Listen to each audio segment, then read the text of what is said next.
I'm not gonna lie to you. I'm honestly worried about this particular fight. Um, Edmen Shahbazyan versus Andre Petroski. Ah, this fight just I don't know, man. So I feel like both of them are pretty trashy, to be honest. Um, I feel like both of them are pretty trashy. Obviously, Edmen Shahbazyan has a bit more experience. It's kind of sad that Edmen Shahbazyan is falling off at such a young age. At some point, she was considered to be like a decent prospect, right? I mean, I don't. I feel like Andre Petroski has a shot in this particular fight, to be honest.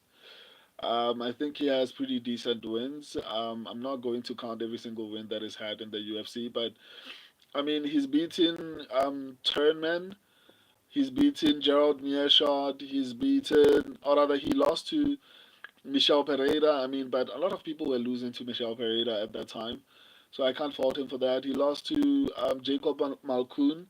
I mean, that's not too bad of a loss. He beat Josh Fremd. I don't know how to feel about that. He beat Budka. Budka was a fraud from the beginning, so I don't know if that's a good win or not. And then he beat what do you call him? Vieira. Let me actually particularly check as far as Rodolfo Vieira. So I just want to go through Edmen Shahbazyan's record as well because I felt like he was a little bit more of a prospect in the UFC. And unfortunately, it didn't go so well for him for some reason. But let's actually go through his record. Not all of it, but I mean, he lost to Derek Brunson. Yeah, he lost to Brunson, and then he lost to Jack Hermanson. I mean, Joe Pfeiffer lost to Jack Hermanson, and he's having a decent career, even though that was a trashy win over Kelvin Gastelum. He lost to Nasruddin Imavov. No shame in that. He beat some guy called Lungiambula. Yeah, he beat Lungiambula. Lost to Hernandez. Fluffy Hernandez. I mean, there's no shame in that. Fluffy Hernandez is probably going to be a long reigning top five. I don't know if he's gonna eventually become a champion. He beat AJ Dobson. That's a pretty decent win. Lost to Gerald Mearshart. Not too bad though. I mean, like I can't really fault him for that. And then beat Dylan Budka. Right. So it's kind of tricky to be honest because I feel like Edmen Shahbazyan has been fighting pretty decent competition, better competition than Andrei Petroski. But it's kind of still very difficult to actually determine who's going to have the advantage in this particular fight.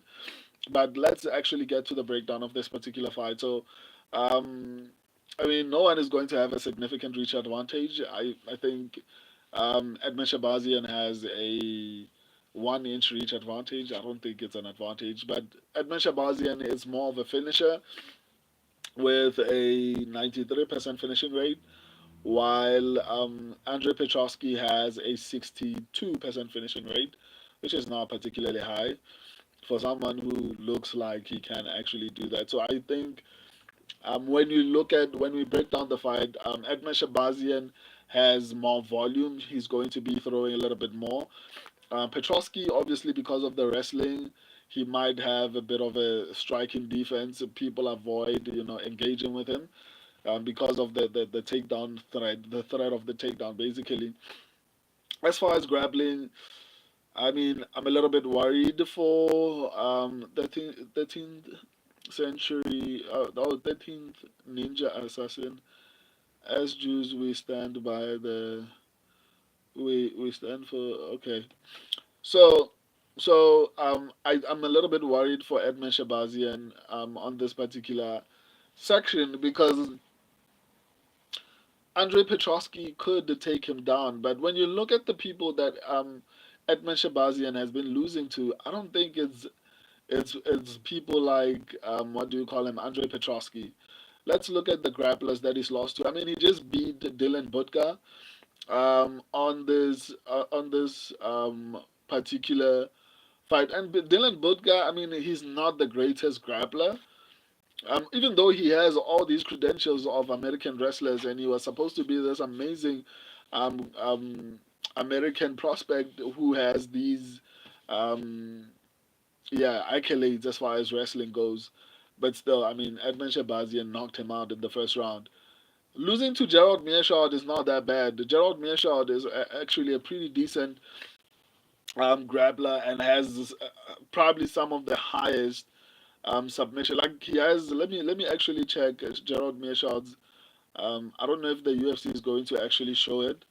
But man, this guy has a lot of submissions. Like 29 submissions. Like you can't blame Edmen Shahbazyan for losing to him. He beat AJ Dobson, which I think is pretty decent. He lost to Fluffy Hernandez. I mean, that's not a bad loss. And then he beat Lugi Ambula, lost to Nassourdine Imavov. Jack Hermanson, I mean, Derek Brunson, even though he's not that great, but he was in the top 10, top 5 for a very long time. So all these people that Edmen Shahbazyan was taken down by are pretty elite, right? I don't think, like, for example, Fluffy Hernandez is now in the top 5, is in the top 10 or top 5, somewhere there. Nassourdine Imavov, even though he knocked him out, he's in the top 5. Imavov is in the top 5.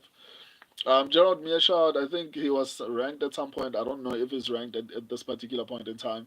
But still, all these people are pretty decent grapplers, except obviously Imavov. Okay, Imavov is also pretty decent on the ground, but obviously he's a striker and um, he lost via TKO. But still, in all honesty, I don't know, man. Even though I feel like Andrei Petroski is going to probably have the grappling advantage in this particular fight, I mean, who has Andrei Petroski been fighting? When you look at the level of competition, it's not even close. I feel like Edmen Shahbazyan, the level of grapplers that Edmen Shahbazyan has been losing to are people like Fluffy Hernandez, Jack Hermanson.